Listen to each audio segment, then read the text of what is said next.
Welcome to Brookfield Perspectives, a podcast that explores the Brookfield ecosystem's role in creating sustainable wealth on a global scale.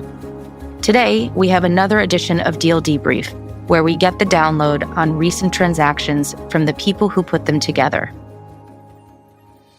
On this episode, Ricard Boada joins us to discuss our investment in Data4, a leading European hyperscale data center platform, as well as the growing need for digital infrastructure in Europe and beyond. Ricard, welcome to the podcast. Thank you, Meredith. It's great to be here.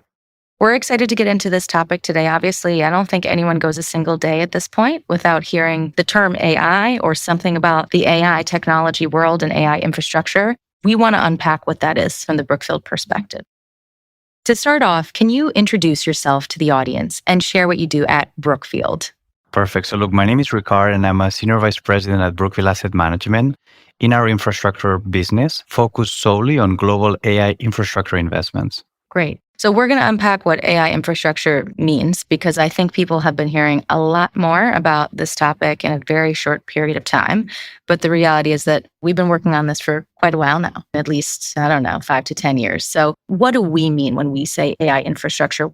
Perfect. So look, I think that the best way to start is just, outlining to the audience that Brookfield is today the world's largest investor in digital infrastructure. And the traditional definition that we had for digital infrastructure was 3 key verticals. The first one was telecommunication towers, where today Brookfield is the world's largest investor with over 300,000 sites on a worldwide basis. Secondly, it's fiber infrastructure, which includes long-haul fiber and fiber to the home that directly brings connectivity to people's homes. And finally, data centers, which is what everyone's probably familiar with, which are large facilities that house compute and storage.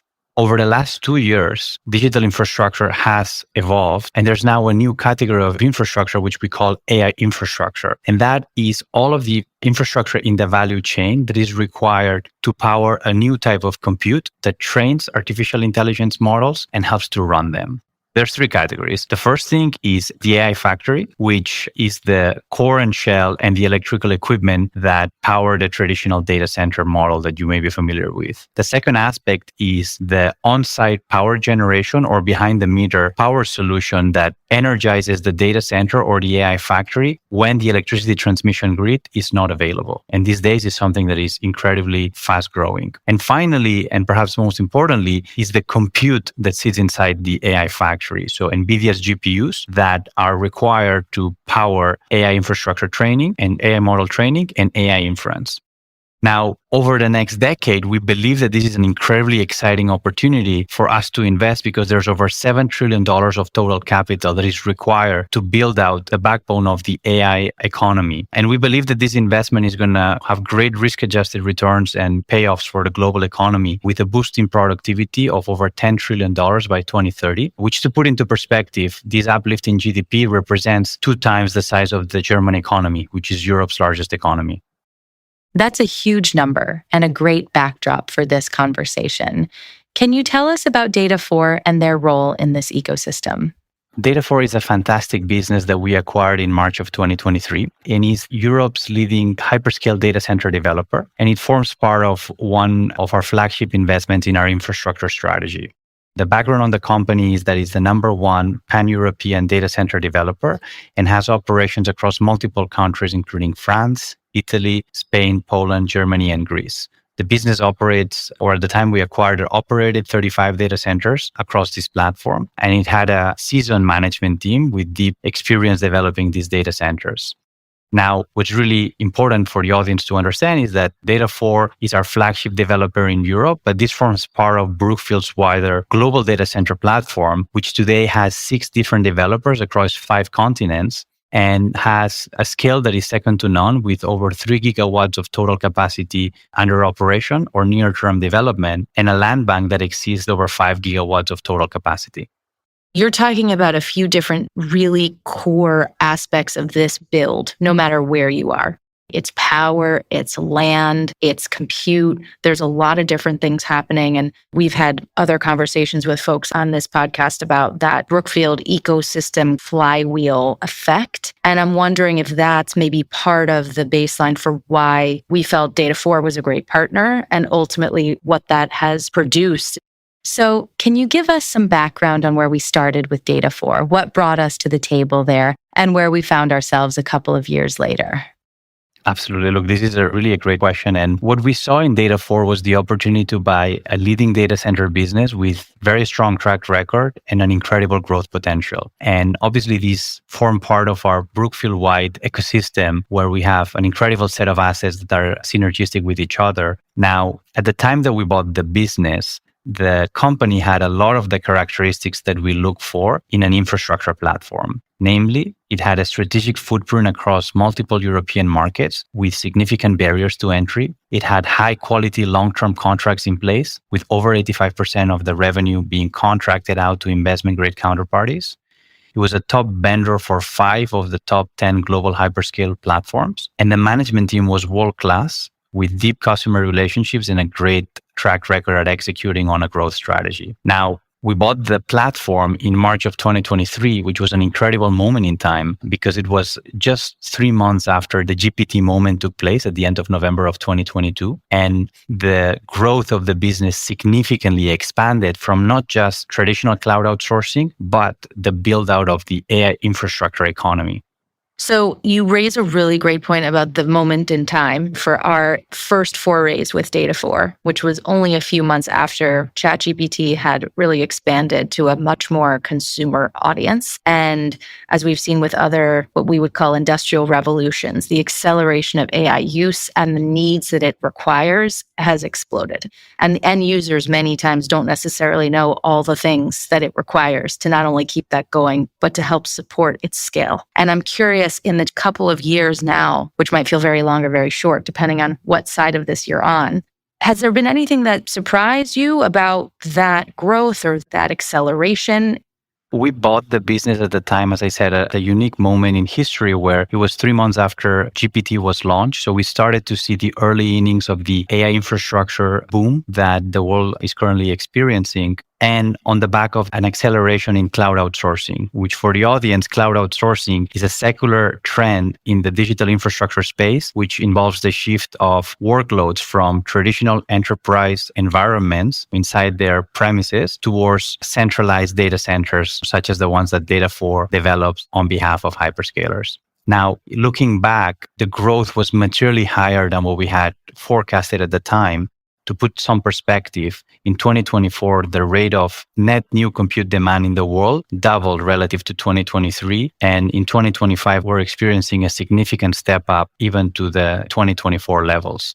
Now, this presented a unique opportunity to us, which needed us to do 3 key things to be able to capitalize on it. The first one was we significantly expanded the land bank of scaled power properties that Data4 had access to. We announced the intention to invest 20 billion euros in building Europe's largest AI factory in the north of France, partnering with Data4.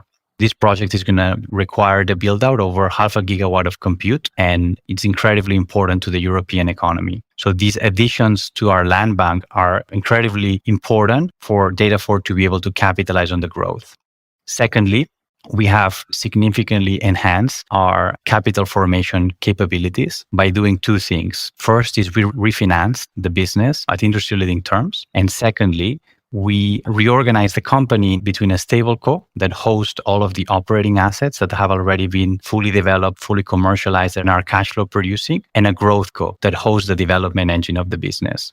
At Stableco, we also engaged in a recapitalization where we sold down a 90% stake to a group of blue chip investors, further releasing liquidity for us to redeploy into GrowthCo and accelerate the pace of our developments. And finally, this is really a people business where talent is incredibly important. And we've significantly enhanced the management team by appointing a chief investment officer and helping the management team grow the talent in development to help accelerate the pace of our annual compute additions.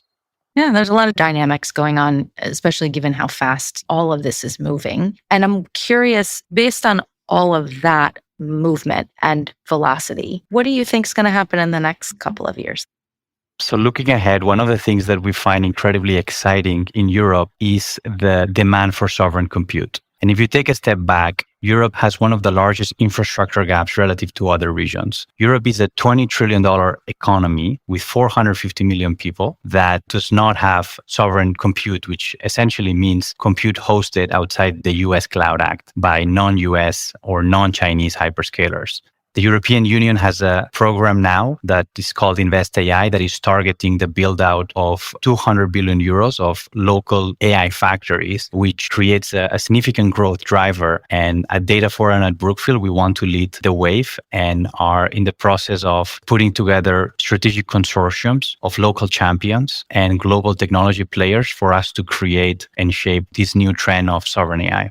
So speaking of hyperscalers, what is the all-in level of investment that we're looking at? I think you had told me it was in the multi-billions just for 2025. Yeah, so look, since the start of the year, we've committed 30 billion euros and it's only the 10th of September. We got some more time left. Yeah. And I'm also curious, like we've said, there's been a lot packed in a pretty short span. Has there been anything that's surprised you or something that stood out to you in particular, really getting deeper and deeper into this space and working with, like we said, the public sector, the private sector, different aspects of the build and different areas of Brookfield? Has there been anything that stands out to you? I think the scale of the opportunity is significantly larger than we had previously anticipated. And to shape AI infrastructure, 3 core ingredients are required, and they all need to be put together at scale, at speed, all at once. The first one is you require data centers. And here Brookfield is incredibly positioned because we have one of the world's largest data center platforms with 3 gigawatts of total capacity in a global basis and a great land bank that exceeds 5 gigawatts. Secondly, it's power. This new AI infrastructure wave is energized by electrons and power is incredibly important. And Brookfield's global business in transition that has over 250 gigawatts of total set of operating assets and projects under development is second to none and gives us a unique competitive advantage. And lastly, the scale of the capital that is required with over $7 trillion of total demand over the next decade requires investors that have access to deep capital and the ability to structure it and deploy it in a way that lowers the total cost of funding to the benefit of end users. There's obviously a lot we've learned about what works, what it takes to make some of these hyperscale developments happen. It's not like it gets built in a day. I'm curious if we've learned anything about what sometimes we need to work around to make sure that we build on time at the scale that we need to. I think the most important lesson is power is the most scarce commodity in the world right now. And to help illustrate the supply and demand imbalance, the US economy requires over 100 gigawatts of compute over the next decade. And the electricity transmission grid can only support 25 gigawatts. That creates a power gap, which is the difference between the demand and the net supply of 75 gigawatts. Given the scarcity of power, being a good partner to the utilities to be able to accelerate the delivery of the power to our own projects is incredibly important, but also to work on additional solutions such as on-site power and behind-the-meter technologies becomes more and more relevant in a world where time to compute and time to power is the most important economic input. So to finish up this 101 really on AI infrastructure and what it means, Ricard, for most people, they're encountering whatever they think of as AI on their own device, maybe on a commute, maybe at the office, maybe at home. What do you think is helpful for them to know and leave them with if that is their entry point about really everything that's happening behind the screen? Look, I think that the key takeaway here is that AI infrastructure represents the scale of the opportunities materially higher than most people anticipate, and it requires 3 key ingredients to succeed: scaled power, land, and shell, scaled power, and scaled capital. And these are the 3 key strengths of Brookfield Asset Management. And that's why we believe that we can be the partner of choice of large-scale technology firms, governments, and enterprises seeking to build out the compute that is required to power their companies and their economies. Well, I'm going to take that away. I know a lot more now than I did when we started. So thanks for joining us today. It was great to have you. Thank you, Meredith. Thanks for listening to another episode of Brookfield Perspectives. Make sure to follow us wherever you listen. You'll be the first to hear when new episodes drop.